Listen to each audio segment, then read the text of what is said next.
long ago, before the sheer atrocity that was the Bayformer films. A film series directed and made by Michael Bay, who keeps making the same film over and over and over again.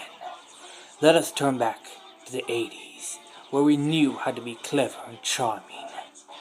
And sure, we have other animated shows after this, but still, this is the show that started it all.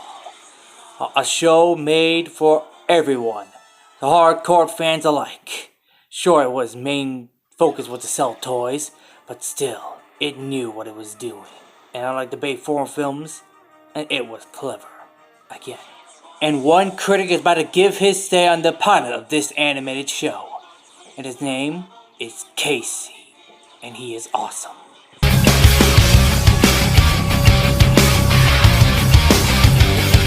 I'm on the mission, the powers and call me away. I'm on the time to carry the colors again. My motivation and no past one to defend. To win the honor of coming back home again. No explanation will matter after we begin. I'm not the dark destroyer that's buried within. My true vocation and now my unfortunate friend. You will discover all while you're unable to win. I'll have you know that I've become.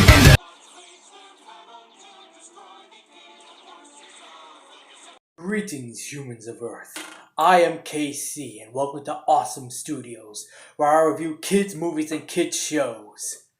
And today, we're going to take a look at the 80s animated pilot to the Transformers. From the good old days, before the Bayformers. Okay, I'm not going to do that voice throughout the video, but I am going to talk about, well, as I said before, the 80s Transformers. The story first takes place on Cybertron, a planet full of giant alien shape-shifting robots. Kind of odd when you say it, but yeah. It's odd, but awesome at the same time. Oddly awesome. And the planet's having a civil war, as the peace-loving Autobots are going up against the war-mongering Decepticons. Which, by the way, no one ever thought of them becoming bad guys. I mean, that's in their name. Decepticon.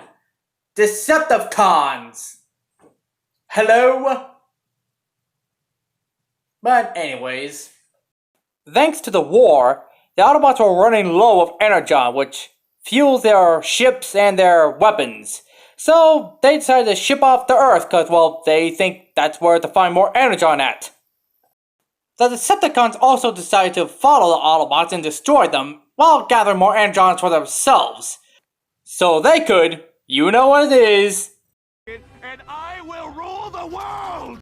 But during the fight on the ships, the Autobots and Decepticons crash land on Earth, and went into a 1,000-year coma until they reached present day. Well, present day in the 80s anyway. And there they're all finally woken up. And there the Autobots disguise themselves as vehicles, and have hologram humans on said vehicles, so not to raise any confusion. And the Autobots and Decepticons also continue their little war for the Energon and for Cybertron on Earth. So yeah, we're gonna have some human encounters here and there. But the best fights have to go to Optimus Prime versus Megatron. I mean, this is practically the most iconic cartoon rivalry of all time. And their fights are always amazing. Well, except for the Bayformer films, but I think you know what I mean. And the voice actors, Peter Cullen and Frank Welker, have always had such great chemistry with one another, whether they're voice acting or not. It's like they've been rivals for a long, long time. And there's also the fact of Starscream and Megatrons always bickering at each other. Like, who's gonna be leader, who's right or who's wrong, and blah, blah, blah, blah, blah, blah. Oh, will you guys kiss already? Do Cybertronians actually have that? That kind of romantic interest, pro-produced thing? Populate that? I don't know. Maybe I'm thinking too into it. Maybe it's better off if I don't know. I don't want to think any robots and beads. Anyway. We also have our human characters, Sparkplug, Wiki, and Spike Wiki. Gee, they actually named the human characters this? It could be their nicknames, yeah. Yeah, I'm gonna go with their nicknames. I mean, who honestly named their kid Spark or Spike? Sheesh.